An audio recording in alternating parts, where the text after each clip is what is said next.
Hey, welcome to our fireside chat. I'm Liz Scott, CEO of Brighter Strategies, and today I am with Jalisa Johnson, who leads our people and strategy practice area. Hey, Jalisa. Hi, Liz. How's it going? I am great. So today is St. Patrick's Day. I know we are both wearing green. We are matching. We're Yes, we are. So happy St. Patrick's Day to everybody out there. I'm wondering, Jalisa, just as a light kickoff, Yeah. asking you about green things, are there any green foods that you really don't like? Oh, pickles immediately. It's a no for me. I am not a fan. I saw a TikTok recently where a large burger chain is actually putting pickles on top of the sandwich, and I can't think of anything that I personally would enjoy less. So, yes, pickles. What That, about you? that actually cracks me up because I also don't like pickles and Oh, I always yay! for them to be removed. So we are on the same page when it Yes, I comes. will never serve you pickles. I promise. And I'm glad to know that it doesn't sound like you will either. So, good deal. Oh, that's funny. So you are one of our newest employees here at Brighter Strategies. How's it going? How long have you been here? You want to tell our audience just a little bit about you and your new role? Sure, absolutely. So we're approaching a year in just about a month or so. It was a quick year. It was a fun year and enjoyable. I really, really like working for Brighter Strategies. I love our team. I love our culture. I love our people. The work that we do is empowering and motivating. This is honestly the role that I've been waiting for. So really, really excited to be here. In my role as Director of People Strategy, I really help ensure that our HR consultants in particular are providing the best support possible to our clients in addition to the clients that I support individually. So we are here for all things HR, whether from I won't say talent acquisition per se, but we're pretty good at it. But from talent acquisition to comp philosophy, HR audits, anything in between, we really, really try to provide our best foot forward, put our best foot forward for our clients. Again, all things HR is our people strategy team. So, yeah. Awesome. Thank you so much. So I know that you and I have been having a ton of conversations lately about different projects you and your team are working on around culture transformation and leadership development. And I'm wondering, I know that employee engagement has been sort of a hot topic this year. So I'm wondering, what are your thoughts on employee engagement? Yes. So I would say employee engagement is the hot item for this year, but it always has been. We just didn't know.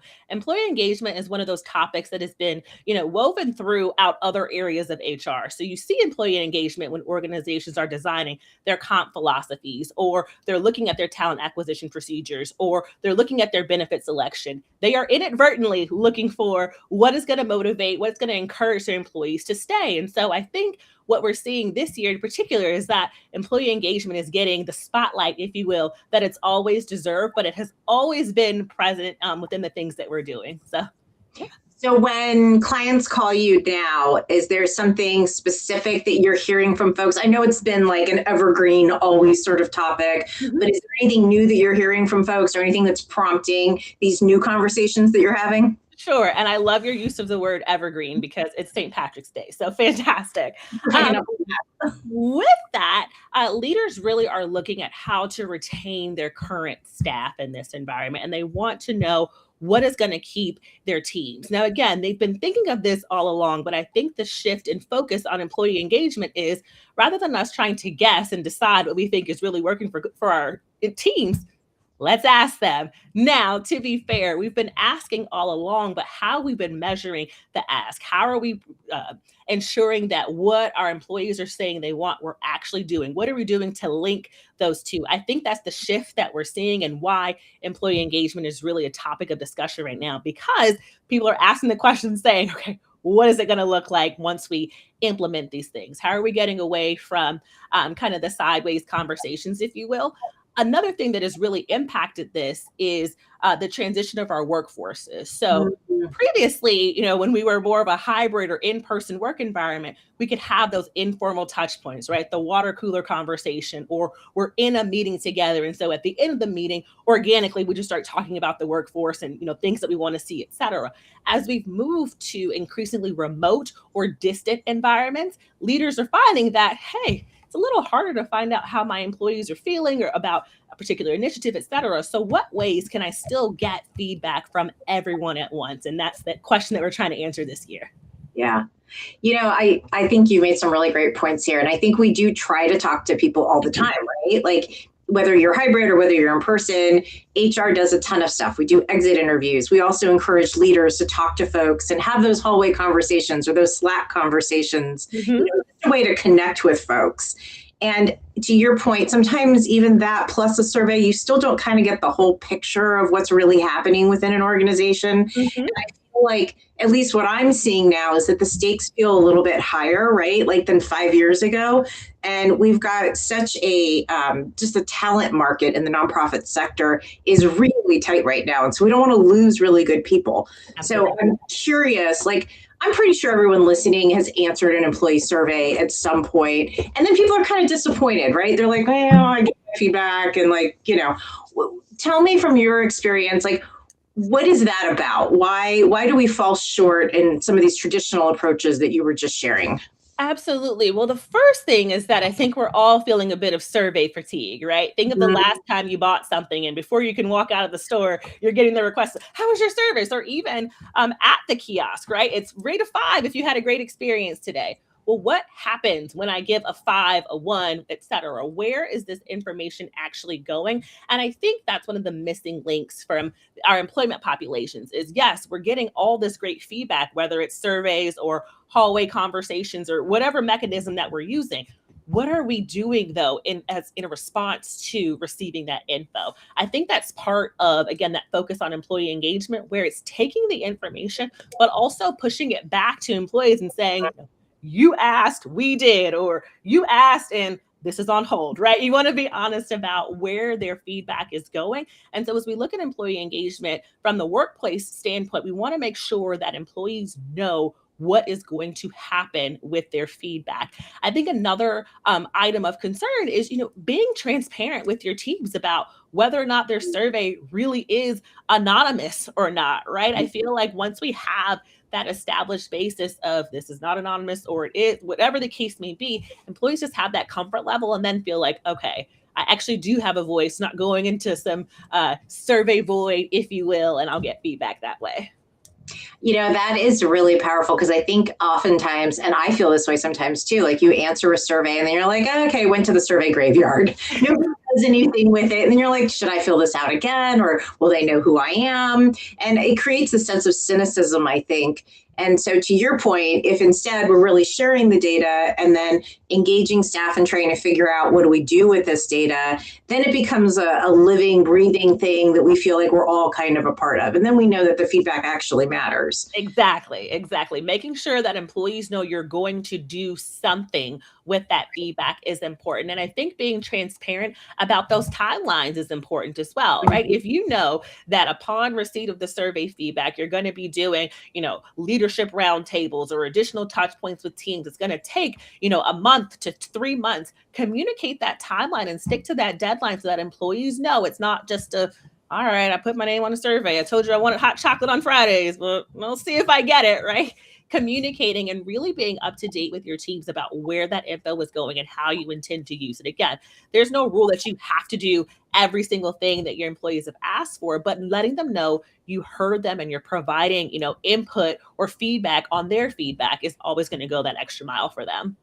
I love that. And I know we're talking kind of in the theoretical right now, and I love a good example. So can you walk me through or give me an example of where you saw this in action, where an engagement survey really changed the trajectory for a client? Yes, absolutely. So I had a group that had a very generous 401k plan. I mean, if you were rolling out a 401k plan, textbook, this is what you wanted, all the features. The employees didn't care for it. Well, why? You have this benefit that is great that other people, would die to have, so to speak. Well, we did a survey and specifically asked questions about the 401k plan because we saw that usage was low.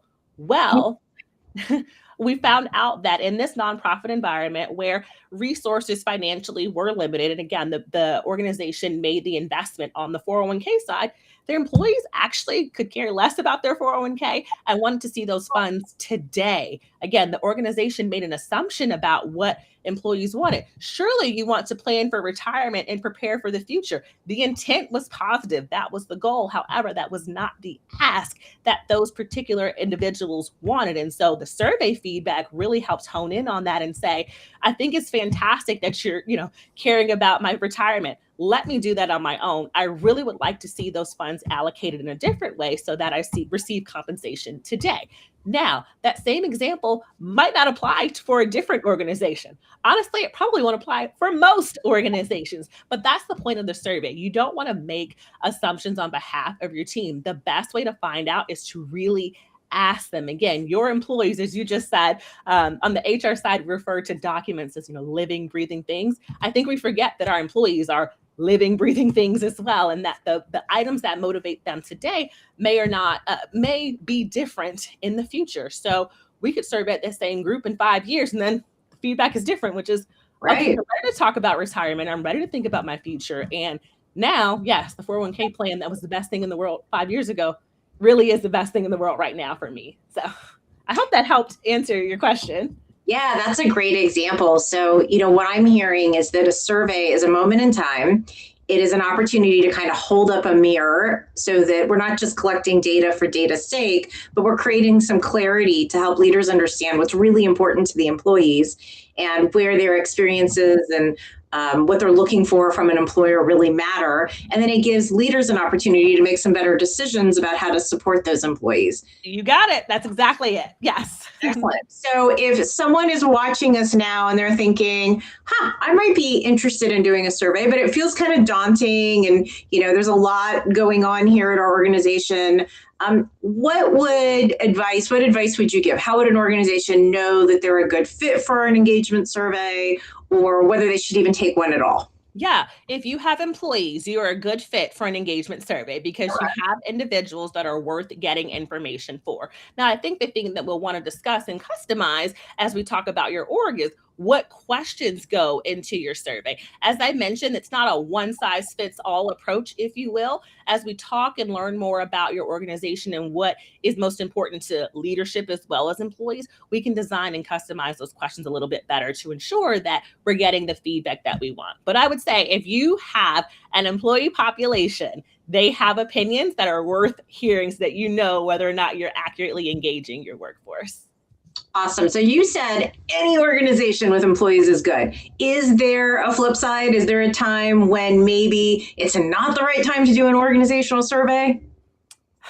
That is a great question. I would say that it depends on what's happening in your workplace. I think you should be realistic about the types of results that you're going to get. So, if you've recently had a change in leadership or reduction in force or anything along those lines that we consider to be less positive, we would expect that your survey results would reflect that. That doesn't mean it's not a time to survey your staff. They still have opinions. You still want to know how they're doing, what they're feeling. But I would want us to be realistic about what we're expecting. Don't expect that it's going to be all roses and daisies if you know that you've recently experienced some significant change within the organization.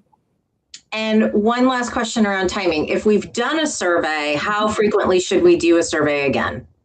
I would say, again, culture dependent, but at least annually is a good starting point for an organization. Again, that can ebb and flow based on your group. I don't know what is changing within your dynamics. Maybe your org goes through, I had a group once that did work in politics. And so the attitudes of the employees change basically every election cycle. And I don't mean on the national scale. I mean, local elections really impacted the day-to-day work of those teams. And so that would be a group that we might survey more frequently just based on the organization, but at least annually.